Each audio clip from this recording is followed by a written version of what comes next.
Rat നമുക്കറിയാം എന്താണ് rat, എലി. പക്ഷേ ഇതൊരു വേർബായി ഉപയോഗിക്കും. എന്താണ് അർത്ഥം എന്നറിയോ? ഒറ്റുക, ഒറ്റിക്കൊടുക്കുക എന്നൊക്കെയാണ് അർത്ഥം. എങ്ങനെയാണ് സെൻറ്റൻസുകളിൽ വരിക? Someone ratted them out to police. ആരോ അവരെ പോലീസിന് ഒറ്റിക്കൊടുത്തു. He ratted on his friends to the teacher. അവൻ അവരെക്കുറിച്ച് ടീച്ചർക്ക് വിവരം കൊടുത്തു. Who ratted us out? ആരാണ് നമ്മെ ഒറ്റി? He is afraid that his brother would rat him out. അവൻ പേടിച്ചിരുന്നു അവൻ്റെ സഹോദരനെങ്ങാനും അവനെ ഒറ്റിക്കൊടുക്കുമോ എന്ന്. He ratted on his gang members to save himself. അവനവൻ്റെ സംഘാംഗങ്ങളെ ഒറ്റിക്കൊടുത്തു സ്വയം രക്ഷപ്പെടാൻ വേണ്ടി.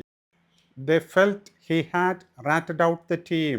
അവർ വിചാരിച്ചു അവൻ അവൻ്റെ ടീമിനെ ഒറ്റിയെന്ന്. He always rats on his friends. അവൻ എപ്പോഴും അവൻ്റെ സുഹൃത്തുക്കളെ ഒറ്റിക്കൊടുക്കും. The employee ratted out the company secrets. ആ ജോലിക്കാരൻ കമ്പനിയുടെ എല്ലാ രഹസ്യങ്ങളും മറ്റുള്ളവർക്ക് ചോർത്തി നൽകി. The accountant ratted out the tax evasion by the company to the IT department. കമ്പനിയുടെ നികുതി വെട്ടിപ്പ് ആ അക്കൗണ്ടൻറ്റ് ഇൻകം ടാക്സ് ഡിപ്പാർട്ട്മെൻറ്റിനെ ഒറ്റിക്കൊടുത്തു. He is ratting on the whole group. അവൻ ആ മുഴുവൻ ഗ്രൂപ്പിനെതിരെയും വിവരങ്ങൾ ചോർത്തി നൽകുകയായിരുന്നു.